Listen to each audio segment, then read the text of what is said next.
where you wrote Blowing in the Wind in 10 minutes. Is that right? Probably. Just like that? Yeah. Where did it come from?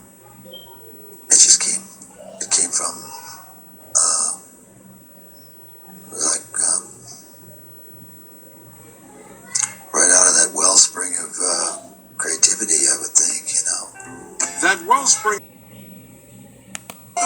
You ever look at music that you've written and look back at it and say, whoa, that surprised me? I used to. I don't do that anymore. I don't know how I got to write those songs. What do you mean you don't know how? Well, those early songs were like almost magically written. Darkness at the break of noon, shadows even the silver spoon, handmade blade, a child's balloon. Well, try to sit down and write something like that. There's a magic to that, and it's not Siegfried and Roy kind of magic. You know, it's a different kind of a penetrating magic. What made you different? What pushed you out of there? Well, I listened to the radio a lot. I hung out in record stores and I slam banged around on a guitar and played the piano and learned songs from a world which didn't exist around me. Usually referred to as a prophet, a messiah. Go, driver, go. Yet he saw himself simply as a musician. You feel like an imposter when someone thinks you're something and you're not. What was the image that people had of you, and what was the reality?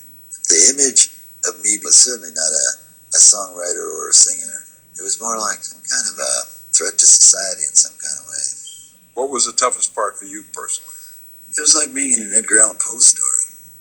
And you're just not that person everybody thinks you are, although they call you that all the time.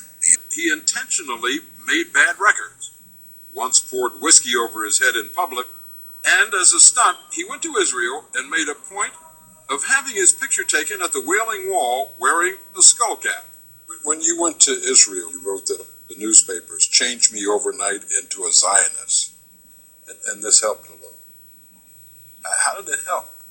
Look, if the common perception of me out there in the public was that I was either a drunk or I was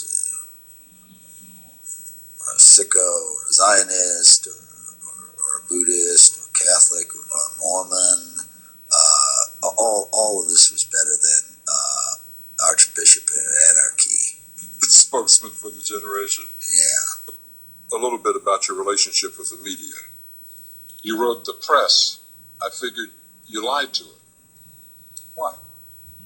I realized at the time that the press, the media, that's not the judge. God's the judge. The only person you have to think about lying twice to is either yourself or to God. The press isn't either of them. And I just figured it irrelevant. Troubadour, a folk rock relic, a wordsmith from bygone days. I'm in the bottomless pit of cultural oblivion. But it's a pat on the back, huh? This week it is. But, who's to say how long that's going to last? Well, it's lasted a long time for you. I mean, you're still out here doing these songs. You're still on tour. I do, but I don't take it for granted. Why do you still do it? Why are you still out here? Well, it goes back to the destiny thing.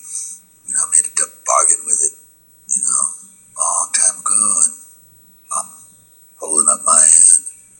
What was your bargain? To get where I am now. Should I ask who you made the bargain with? with the chief commander. On this earth? And this earth, and then in a world we can't see.